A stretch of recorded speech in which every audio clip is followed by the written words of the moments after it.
আসসালামু আলাইকুম। কেমন আছেন শিক্ষার্থীরা? আশা করি ভালো আছেন। আমিও আল্লাহর দয়ার বরকতে ভালো আছি। আমি মোহাম্মদ আশিকুল ইসলাম ভূঁইয়া আজ আপনাদেরকে একটা ইংরেজি ক্লাস উপহার দিতে যাচ্ছি। আশা করি আপনারা যদি প্রথম থেকে শেষ পর্যন্ত আমার ক্লাসটুকু শুনেন, আপনাদের ইংরেজির প্রতি যে দুর্বলতা আছে আশা করি অদূর ভবিষ্যতে এটা আর থাকবে না। তার জন্য কি করতে হবে? আমার বিশ্বাস আপনারা আমার চ্যানেলটি সাবস্ক্রাইব করুন এবং নিয়মিত আমার ক্লাসগুলো বোঝার চেষ্টা করুন। অদূর ভবিষ্যতে আপনার যে উইকনেস আছে ইংলিশের প্রতি আশা করি তা দূরীভূত হবে 100%। আজকে আপনাদের জন্য যে টপিকটি আমি বেছে নিয়েছি সেটা হলো একটা বেসিক টপিক, নাউনের উপর। আমরা সবাই জানি নাউনের ব্যাপারে, তারপরেও অনেক উইক স্টুডেন্ট আছে যারা নাউন সম্পর্কে পুরোপুরি তাদের আইডিয়া নাই। তাদেরই উদ্দেশ্যে মূলত আমার এই ভিডিওটি করা। চলুন আমরা সেই ভিডিওটি উপভোগ করি। প্রিয় শিক্ষার্থী, নাউন নাউন কাকে বলে? কোনো কিছুর নামকে নাউন বলে। আমরা জানি এই পৃথিবীতে প্রত্যেকটা জিনিসেরই একটা না একটা নাম আছে। গ্রামাটিস্টরা বিশেষ করে প্রধানত নাউনকে দুই ভাগে ভাগ করেছে। যেমন এখানে হোয়াইট বোর্ডে একটু লক্ষ্য করুন। Number 1 countable noun, number 2 uncountable noun. Countable noun হলো যে নাউনগুলোকে গণনা করা যায়, আর আনকাউন্টেবল নাউন হলো যেই নাউনগুলোকে গণনা করা যায় না। প্রিয় শিক্ষার্থী, তাহলে কোন কোন নাউনগুলি গণনা করা যায় এবং কোন কোনগুলা গণনা করা যায় না, এই ব্যাপারে যদি আমাদের ডিটেলস জানতে হয় তাহলে আমরা আরেকটু গভীরে যাই। আমরা যদি টোটাল নাউনকে 5 ভাগে ভাগ করি, এবং আমরা অনেকেই জানি নাউনকে সর্বমোট 5 ভাগে ভাগ করা হয়েছে: proper noun, common noun, collective noun, material noun এবং অ্যাবস্ট্রাক্ট নাউন। এখন আমরা এই নাউনের প্রকারভেদগুলির সাথে পরিচিত আমরা এমনভাবে হব যাতে আমরা ডিটেলস বুঝতে পারি, তাদের উদাহরণ সহকারে বুঝতে পারি, এমনভাবে বোঝার চেষ্টা করব যাতে অদূর ভবিষ্যতে আমরা আর এগুলিকে কখনো না ভুলি।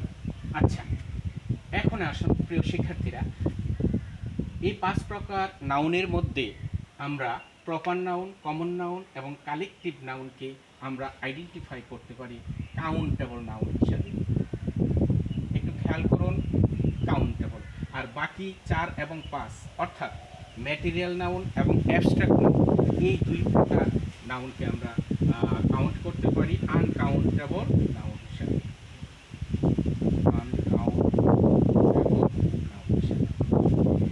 এখন আমি আলোচনা করতে যাচ্ছি প্রপার নাউনটা আসলে কি। Proper, we all know that proper that means সুনির্দিষ্ট অথবা নির্দিষ্ট। প্রপার নাউন, যে নাউনটা নির্দিষ্ট করে বোঝাবে সেটা হলো প্রপার নাউন। আমি যদি আপনাদের সামনে একটা এক্সাম্পল দেই, উদাহরণ দেই, ব্যাপারটা আরও ক্লিয়ার হয়ে যাবে।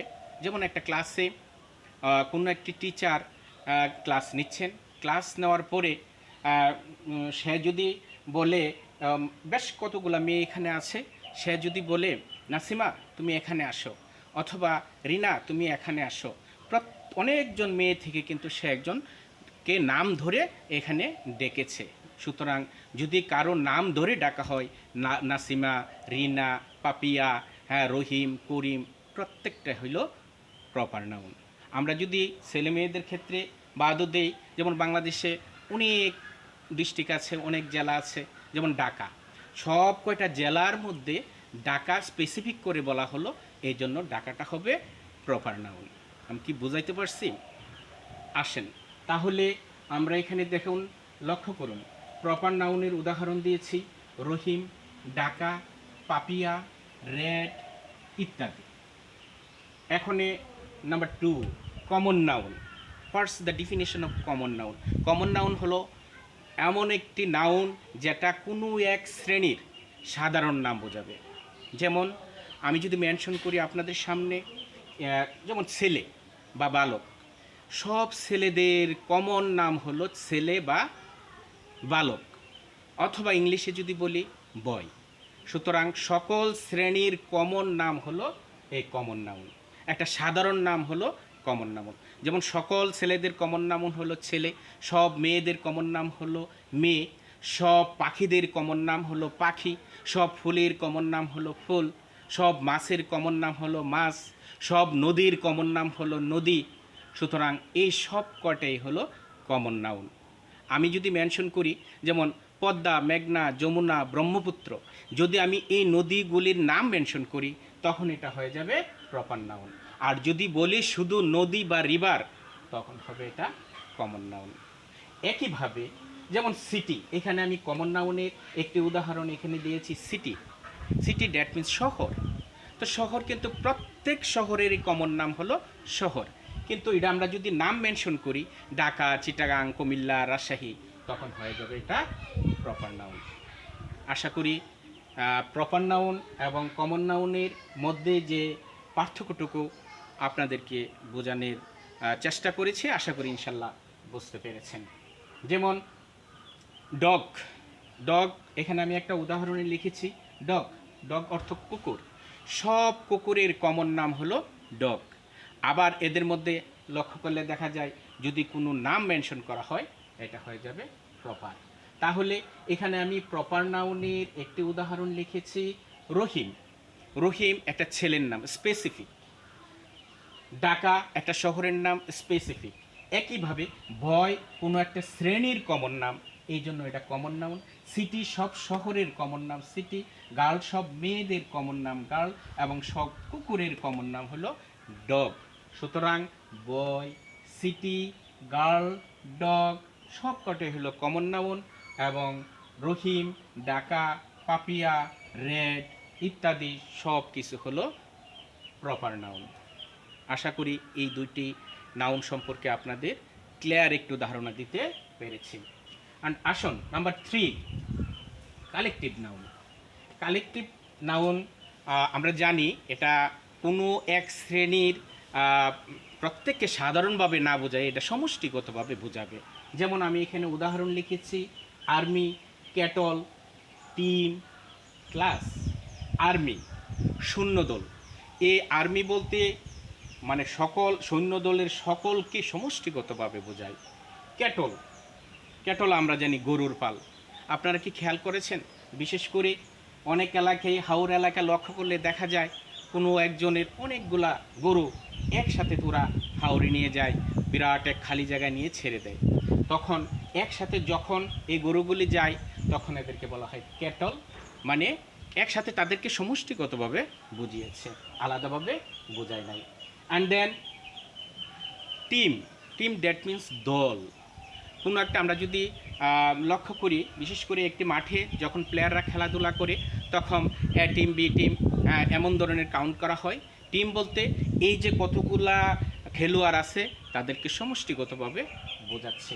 একইভাবে আমি আরেকটা উদাহরণ এখানে উপস্থাপন করার চেষ্টা করেছি, সেটা হলো ক্লাস। ক্লাসকেও কিন্তু ক্লাসের ভিতরে ছেলে বা মেয়ে তাদেরকে সমষ্টিগতভাবে বোঝাচ্ছে, এই জন্য ক্লাসও এখানে কালেকটিভ নাউন। প্রিয় শিক্ষার্থীরা, আমরা already proper noun, common noun, collective noun শেষ করেছি। আশা করি আপনারা বুঝতে পেরেছেন। এই তিনটা হলো কাউন্টেবল নাউন। আমরা যদি লক্ষ্য করি দেখা যায় প্রপার নাউন বলতে যা বোঝায় প্রপার নাউনকে গণনা করা যায়, কমন নাউন বলতে যা বোঝায় কমন নাউনকেও গণনা করা যায়, এবং কালেকটিভ নাউন বলতে যা বোঝায় তাকেও কিন্তু গণনায় আওতাভুক্ত করা যায়। সুতরাং এই তিনটি নাউন অর্থাৎ প্রপার, কমন, কালেকটিভকে আমরা কাউন্টেবল নাউন হিসাবে কাউন্ট করতে পারি। প্রিয় শিক্ষার্থীরা, এখন আমরা চলে যাচ্ছি ম্যাটেরিয়াল নাউন এবং অ্যাবস্ট্রাক্ট নাউন। ম্যাটেরিয়াল নাউনটা কী?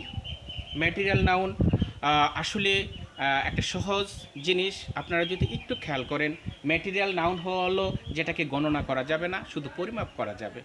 পরিমাপ করা যায় এমন কি, যেমন আমি এখানে উদাহরণ লিখেছি water, milk, oil, sugar. Water পানি, পানিকে কিন্তু গণনা করা যায় না, এটা পরিমাপ করতে হয়। So it is material noun. Similarly milk also material, it is not counted, এটাও কোনো মানে কাউন্ট করা যায় না। অয়েল, সুগার অর্থাৎ তুল এবং চিনি সবকটাই মানে পরিমাপ করে করতে হয়, কখনো এগুলিকে গণনা করা সম্ভব নয়।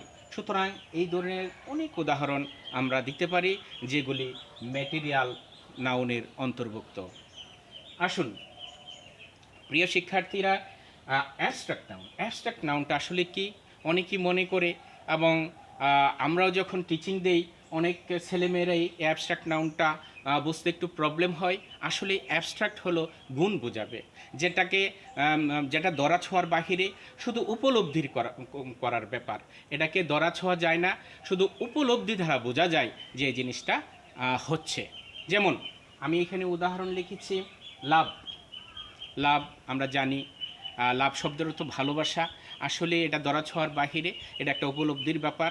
উপলব্ধি করে এটা বোঝা যায়, অন্যভাবে বোঝার কোনো বোঝা যায় না। একইভাবে গ্রেটনেস, মহানুভবতা, কাইন্ডনেস, দয়া, এইগুলিও শুধু উপলব্ধির ব্যাপার, এগুলি ধরা ছোঁয়ার বাহিরে। সুতরাং এই ধরনের ওয়ার্ড যদি আমরা পাই, এগুলিকে বলবো আমরা অ্যাবস্ট্রাক্ট নাউন। আসলে অ্যাবস্ট্রাক্ট নাউনটা যদিও অনেকে মনে করে যে এটা একটু জটিল বা কঠিন, আসলে তেমনটা না। অ্যাবস্ট্রাক্ট নাউন হলো যেটা ধরা ছোঁয়ার বাহিরে, শুধু উপলব্ধি দ্বারা বোঝা যায়, সেটাই হলো অ্যাবস্ট্রাক্ট নাউন। আমি আবারও মোটামুটিভাবে আমি 5 প্রকার নাউন আলোচনা করার চেষ্টা করেছি। আশা করি আপনারা সুন্দর করে বুঝতে পেরেছেন। তারপরেও আমি আবার একটু ব্যাকে চলে যাচ্ছি, পেছনে যাচ্ছি, আপনাদেরকে ফুল কনসেপ্টটা একদম ক্লিয়ার করার জন্য আবারও আমি একটু পেছনে চলে যাচ্ছি, অর্থাৎ মানে প্রথম থেকে আবার শুরু করতে যাচ্ছি। Noun, if anybody asks you that what's the definition of noun, we have to say that noun is the name of anything. It's very easy, not so difficult. Mainly noun দুই প্রকার, কাউন্টেবল নাউন এবং uncountable noun. Countable noun that means যেটা গণনাযোগ্য, অর্থাৎ যেগুলিকে গণনা করা যায় সেটা হলো কাউন্টেবল নাউন, আর যেগুলিকে গণনা করা যায় না সেটা হলো আনকাউন্টেবল নাউন। এখন কাউন্টেবল আর আনকাউন্টেবলকে আমরা যদি আরেকটু ক্লাসিফাই করি, 5 প্রকার, মোট 5 প্রকার নাউনের মধ্যে প্রথম 3 প্রকার, যেমন প্রপার নাউন, কমন নাউন এবং কালেকটিভ নাউন, এই 3 প্রকার নাউনকে আমরা কাউন্টেবল নাউন বলতে পারি। এবং লাস্ট যে 2 প্রকার ম্যাটেরিয়াল নাউন এবং অ্যাবস্ট্রাক্ট নাউন, এই 2 প্রকার নাউনকে আমরা আনকাউন্টেবল নাউন বলতে পারি। কেন এইগুলিকে বলা হয় কাউন্টেবল এবং কেন এই লাস্টের দুইটাকে বলা হয় আনকাউন্টেবল, এটা আমি একটু আগে আলোচনা করেছি, তারপরও একটু পুনরাবৃত্তি করছি। প্রপার থেকে শুরু করে কালেকটিভ, অর্থাৎ proper noun, common noun, collective noun, এই 3 শ্রেণীর নাউনকে সহজে আমরা গণনা করতে পারি, এই জন্য এই 3টিকে বলা হয় countable noun. On the other hand material noun এবং অ্যাবস্ট্রাক্ট নাউন, এই দুইটিকে আমরা গণনা করতে পারি না, শুধু পরিমাপের দ্বারা বা উপলব্ধি দ্বারা আমরা বুঝতে পারি, এই জন্য এই দুইটি নাউনকে বলা হয় আনকাউন্টেবল নাউন। এবং আমি যতটুকু সম্ভব চেষ্টা করেছি প্রপার নাউনের উদাহরণ এখানে দেওয়ার জন্য, এবং আমি দিয়েছি কমন নাউনের উদাহরণ দিয়েছি, কালেকটিভ নাউনের উদাহরণ দিয়েছি, ম্যাটেরিয়াল নাউনের উদাহরণ দিয়েছি, পাশাপাশি অ্যাবস্ট্রাক্ট নাউনেরও উদাহরণ দিয়েছি। এই উদাহরণগুলো বুঝতে যায়, অথবা আমার কথা যদি আপনাদের কোনো সমস্যা হয় আপনারা কমেন্টসে জানিয়ে দেবেন। আশা করি অদূর ভবিষ্যতে আপনারা নেগেটিভ কমেন্টস যদি করেন আমার কোনো আপত্তি নেই। আশা করি আপনাদের সেই কমেন্টস আমাকে আরও সামনে এগিয়ে নিয়ে যাবে। আমি মনে কিছুই নেব না, আপনারা কমেন্টস করবেন, আর যদি ভালো লাগে ক্লাসটা শেয়ার করে দেবেন। হ্যাঁ, লাইক, শেয়ার এবং কমেন্টস করবেন। আশা করি আপনাদের এই মনোবৃত্তি বা আপনাদের এই কমেন্টসগুলো আমাকে আরও এগিয়ে নিয়ে যাবে, সেই প্রত্যাশা রেখে আপনাদের সবাইকে ধন্যবাদ জানিয়ে আমি আমার ক্লাসটুকু শেষ করছি। ধন্যবাদ সবাইকে।